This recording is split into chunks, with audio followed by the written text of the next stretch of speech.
Bonjour et bienvenue dans Les Voix de l'INSPE, le podcast de l'INSPE Campus de la Méno, une composante de l'Université de Strasbourg qui vous accompagne de manière hebdomadaire. On est de retour pour c'est le combien déjà ? 8e, c'est ça Simonet ? 8e épisode, ouais. et B. Mais cette fois-ci, on est en effectif réduit. Émilie, notre troisième mousquetaire, est en pleine bataille de concours cette semaine. Alors, Émilie, si tu nous écoutes, on te souhaite un bon courage, on croit en toi, et t'inquiète pas, on te garde ta place bien au chaud derrière le micro. En attendant, c'est moi et Simonet qui prenons les commandes, et c'est parti Simonet pour le menu. Et oui, bon courage donc à notre Émilie et les menus du jour. Donc dans nos différentes chroniques, on va retrouver cette semaine la chronique initiative pédagogique, change un peu de visage puisque nous allons aborder les études à l'étranger et l'accompagnement que propose le département des relations internationales de l'INSPE. Dans la chronique actu et événements étudiants, on vous présentera les bibliothèques de l'UNISTRA et tout ce qu'elles ont à vous offrir. La Minute Bien-être se consacre cette semaine à l'optimisation de ton espace de travail. Et enfin, la chronique décalée abordera les sujets de la lecture et de comment ne pas mourir de nuit ou perdre sa concentration pendant la lecture des longs textes de cours. Mais pour commencer, le sujet principal de cet épisode tourne cette semaine autour de la bibliothèque éducation et d'enseignement de l'INSPE. Nous accueillons Madame Nathalie Arnoux, responsable de la bibliothèque, pour nous parler de la bibliothèque de l'INSPE, de ses services, ses espaces et ses projets. On a hâte d'en apprendre plus sur ces services essentiels de l'INSPE et donc, let's go Ryan avec l'interview. Bonjour Madame Arnoux, bienvenue dans les Voix de l'INSPE. On est ravis de vous recevoir ici. J'espère que vous allez bien. Je vais bien. Je suis un peu stressée par cette interview, mais ça va aller. Tout va bien se passer. Pour commencer, est-ce que vous pourriez vous présenter brièvement et présenter votre rôle au sein de la bibliothèque, s'il vous plaît ? Alors, je fais partie du service des bibliothèques, qui est un service transversal de l'université, et je suis responsable de la bibliothèque éducation du site de l'INSPE. Cette bibliothèque fait partie des 23 bibliothèques gérées par le SBU. Il y a également une bibliothèque sur le site de Colmar. Et mes missions sont diverses et variées. Je gère une équipe de 5 personnes. Je suis responsable au niveau des acquisitions du domaine éducation, que je gère avec mon homologue de la bibliothèque de Colmar. Je suis correspondante formation et correspondante sciences ouvertes. Ok, waouh, c'est un sacré CV. Oui. Est-ce que vous pourriez nous décrire comment est organisée la bibliothèque aujourd'hui ? Alors, est-ce que vous y êtes déjà allé ? Oui, bien sûr. Bien sûr, bien sûr. Donc en fait, la bibliothèque s'adresse à un large public d'étudiants, de la licence au doctorat. Les enseignants de l'université sont aussi accueillis. Les enseignants de l'Académie de Strasbourg ont aussi la possibilité de venir emprunter, et ainsi que les ATSEM. Nos usagers viennent principalement pour emprunter des ouvrages. Par contre, avec le concours, j'ai pu constater que les étudiants étaient nombreux à venir travailler sur place. Et donc, pour cette visite virtuelle, donc quand vous entrez dans la bibliothèque, vous passez le bureau d'accueil. Mes collègues et moi, nous sommes là en général pour vous accueillir 48h30 par semaine. Vous arrivez directement sur les manuels scolaires du premier et du second degré.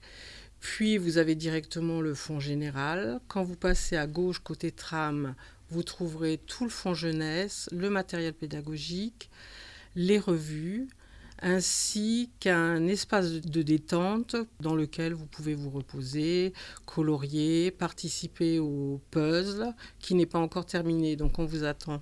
Alors, la visite n'est pas terminée puisque le premier étage est consacré aux langues. Et là, vous trouverez principalement des collections en allemand, en anglais et en espagnol. Voilà. Ok, alors de ce que j'ai compris, du coup, ce qu'utilisent le plus les étudiants, c'est le prêt et l'étude sur place. Est-ce que selon vous, il y a des services proposés par la bibliothèque qui ne sont pas assez utilisés ou trop méconnus par les étudiants ? Alors on essaye beaucoup de communiquer en début d'année, mais il est certain que les étudiants découvrent toujours des services en cours d'année. Certains sont étonnés quand on leur dit qu'ils peuvent ramener un livre d'une bibliothèque de l'Esplanade et de la BNU chez nous, et nous le restituerons à la bibliothèque d'origine. Ils peuvent aussi venir nous voir pour demander un ouvrage de la bibliothèque de Colmar. Le prêt de petits matériels fonctionne bien, on prête des lectures un lecteur DVD, des casques audio, des chargeurs, une calculatrice, enfin plusieurs calculatrices. Nous sommes aussi dans une démarche DDRS, développement durable. Et avant d'entrer dans la bibliothèque, il y a une armoire à dons. Donc si vous voulez déposer un objet à qui vous voulez offrir une nouvelle vie, vous pouvez le déposer là, mais vous pouvez aussi vous servir. C'est fait pour les étudiants. Vous y trouverez un petit peu tout, de la vaisselle. Il y a eu un lecteur DVD aussi à un moment. Enfin, c'est très très varié. Ok, donc on a vraiment une bibliothèque multifonctionnelle à l'INSPE, ça fait plaisir. Est-ce que, justement, cette bibliothèque, elle collabore avec les enseignants et d'autres services de l'université pour s'intégrer dans les parcours pédagogiques des étudiants ? Alors, la bibliothèque a tout intérêt à collaborer avec les enseignants. Tout d'abord, au niveau des collections, ils nous font beaucoup de suggestions, que ce soit des ouvrages, des e-books ou du matériel pédagogique. Par le passé, nous avons fait aussi des bibliographies sur certaines thématiques, mais là, l'équipe est un peu réduite, donc c'est un petit peu plus difficile. Avec une collègue, nous sommes allés plusieurs années de suite présenter dans le cours d'un enseignant des ouvrages de jeunesse. Et dans l'équipe, nous sommes 2 formatrices à participer aux formations à la recherche documentaire. Et nous intervenons en L1 dans l'UE du travail, de la méthodologie du travail universitaire, et en M1 dans le cadre de la rédaction du mémoire. Et moi, je participe aussi dans le master sciences de l'éducation à la formation écrire un billet de blog. C'est une formation qui se fait en partenariat avec les collègues de la BNU et du Studium. Et comment est-ce que vous initiez ces collaborations, du coup ? Alors, comment on procède ? Nous intervenons dans les maquettes. Ça se fait soit à la demande d'un enseignant, soit d'un responsable de parcours, ou alors c'est moi qui propose. Et c'est ce que j'ai fait pour la nouvelle licence de la prochaine rentrée. Ok, donc la bibliothèque est vraiment liée à l'enseignement. Pour clore cette interview, est-ce que vous pourriez nous parler d'un projet en cours ou à venir qui vous parle, qui vous intéresse, quelque chose que vous voulez nous partager ? Alors, depuis quelques années, nous sommes dans une démarche d'amélioration continue de l'accueil, et en fonction des résultats des enquêtes SP+, ou des discussions qu'on a avec les étudiants, nous déterminons nos axes de progression. Nous en tirons des projets. Ces projets sont listés dans le projet de service du USBU. Et donc un de nos projets était d'aménager ce fameux espace détente qui rencontre beaucoup de succès.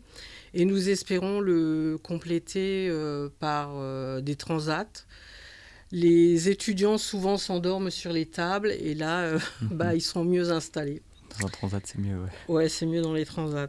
Donc l'objectif, le défi pour ce projet, en fait, ça a été de le réaliser sans financement, puisqu'on n'a fait que de la récup. Après, pour l'achat des transats, nous aimerions aussi obtenir un mobilier pour accueillir les élèves de l'école Crimerie. Donc, nous espérons que nous aurons un financement du service des bibliothèques. On a hâte de voir ça, en tout cas. Moi aussi, j'ai hâte. En tout cas, merci beaucoup, Madame Arnoux, pour cette interview que vous avez menée d'une main de maître. Merci à vous d'être venu. On espère que ça vous a plu. Et que vous oui, ça m'a beaucoup plu. Est-ce que je peux rajouter quelque chose ? Bien sûr. En fait, dans les bibliothèques, il y a énormément d'animations, et j'invite les étudiants et la communauté de l'INSPE à regarder sur le portail des bibliothèques toute la programmation. Actuellement, vous avez le dispositif Revisen. Donc vous pouvez, en étant même de l'INSPE, vous pouvez en profiter. Et dans quelques semaines, il y aura aussi toute une programmation sur la catastrophe de Tchernobyl.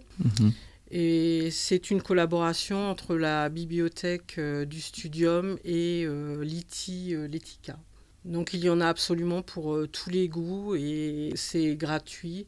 Donc n'hésitez pas à vous y rendre. Ok, super intéressant. Merci beaucoup. Merci à vous. Cette semaine, en lien avec le sujet principal de cet épisode, nous souhaitons vous faire connaître un peu plus vos options en termes de bibliothèque à l'Université de Strasbourg. Les bibliothèques de l'UNISTRA permettent aux étudiants de pouvoir réviser à différents endroits, comme l'a dit Madame Arnaud, et surtout à différentes heures.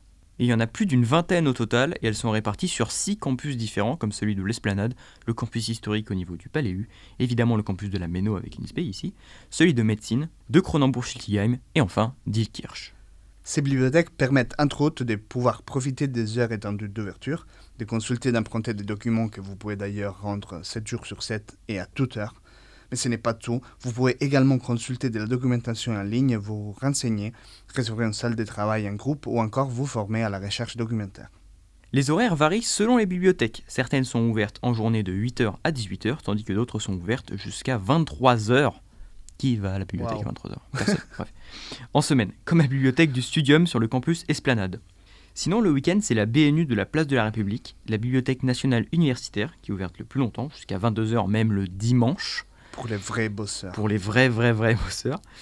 Les bibliothèques de l'UNISTRA offrent donc de nombreuses options en termes de services, ce qui est idéal pour pouvoir étudier le plus longtemps possible dans les meilleures conditions. Et c'est très important. C'est toujours très agréable de savoir quand on a toutes ces options pour travailler en tant qu'étudiant. On passe maintenant à la chronique initiative pédagogique. Et donc maintenant on passe à un autre sujet. Comme on vous l'a dit dans l'intro, cette semaine, la chronique initiative pédagogique change un tout petit peu de format. Nous avons décidé de vous parler des relations internationales et des études à l'étranger. Eh oui, alors ça déjà, je connais bien. Mais alors, aujourd'hui, nous allons parler d'un département de l'INSPE qui vous permet finalement de prendre des initiatives dans votre parcours d'étudiant. On va parler du département des relations internationales et du fait de partir étudier ou de faire un stage à l'international pendant vos études. Premièrement, partir étudier ou faire un stage à l'étranger, c'est une aventure à portée des mains pour tous les étudiants de l'INSPE de la L2 au M2. Grâce au partenariat de l'INSPE, vous pouvez partir 1 ou 2 semestres en Europe avec Erasmus+, ou hors Europe, sans frais d'inscription supplémentaires. Vous payez uniquement vos droits à l'UNISTRA. Vos crédits ECTS sont validés et transférés automatiquement. C'est pas magique ça ? Si, ça a l'air magique. En tant qu'étudiant à l'INSPE, vous avez également une option assez spéciale. Devenir assistant de français dans un pays germanophone, donc l'allemand, hispanophone, l'espagnol, ou anglophone, l'anglais, pour une année. Aussi, si vous souhaitez vivre une expérience courte et thématique à l'étranger, l'association Comenius organise des semaines internationales autour de l'éducation en anglais ou en français. 2 places sont offertes par semaine, une belle opportunité pour découvrir un nouveau pays sans s'engager sur le long terme. Et si vous souhaitez plutôt faire un stage à l'international, l'INSPE propose des stages professionnels dans des établissements français à l'étranger, pour les étudiants en M1 ou M2. En MEF premier degré, vous pouvez partir pendant les stages massés, les congés universitaires ou même la semaine du concours blanc. Pour les MEF second degré, l'accord des co-responsables des parcours est nécessaire. Pour les autres masters de l'INSPE, il vous faut prendre contact avec le service Relations internationales de l'INSPE afin de connaître vos options. Et bonne nouvelle, une subvention est disponible pour aider à financer votre mobilité. Mais alors, comment en profiter ?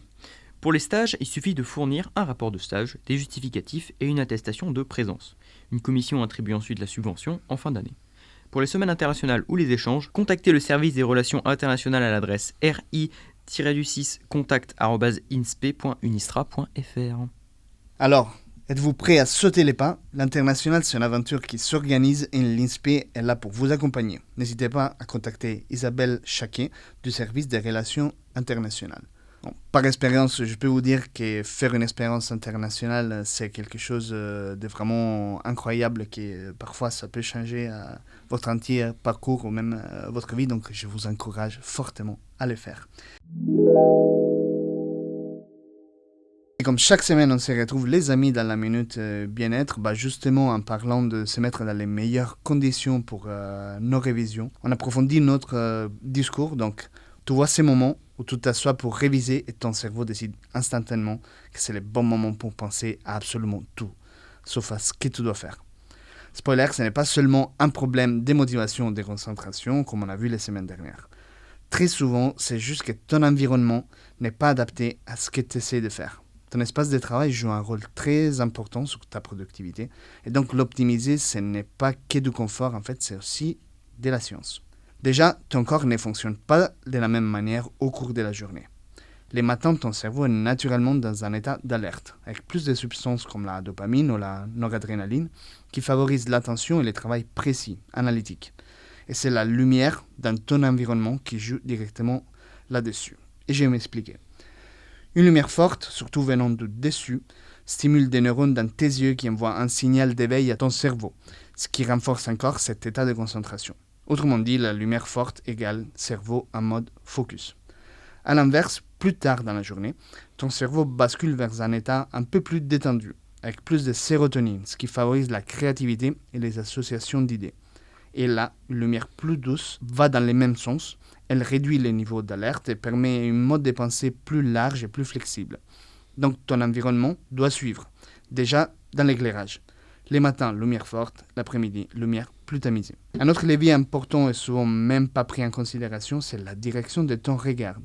Les scientifiques, ils ont vu que regarder vers le bas, comme un écran posé sur la table par exemple, diminue ton niveau d'alerte, alors que regarder à hauteur des yeux ou légèrement au-dessus active les circuits d'attention.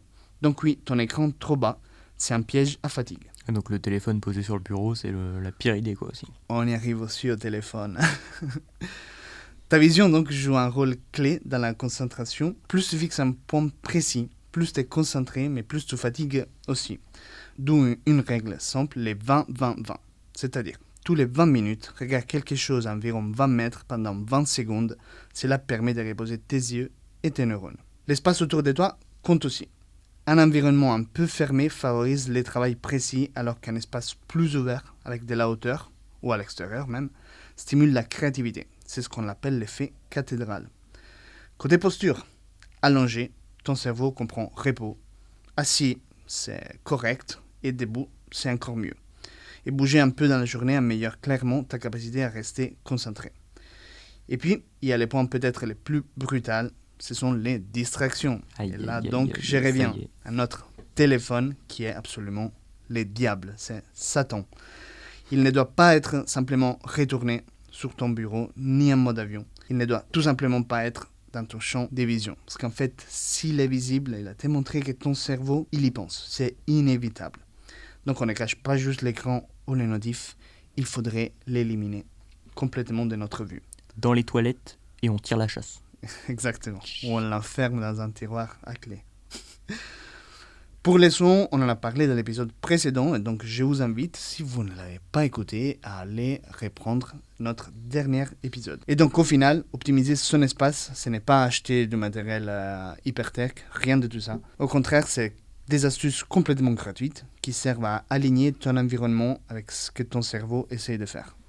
Et bon, c'est la fin aussi cette semaine de cette chronique. Comme d'habitude, j'espère que cela peut vous aider à étudier plus efficacement. Vous avez la bibliographie en description pour les geeks des sciences qui veulent aller plus loin. Et je passe maintenant à nouveau la parole à Ryan pour sa chronique décalée. Lire une BD, c'est divertissant.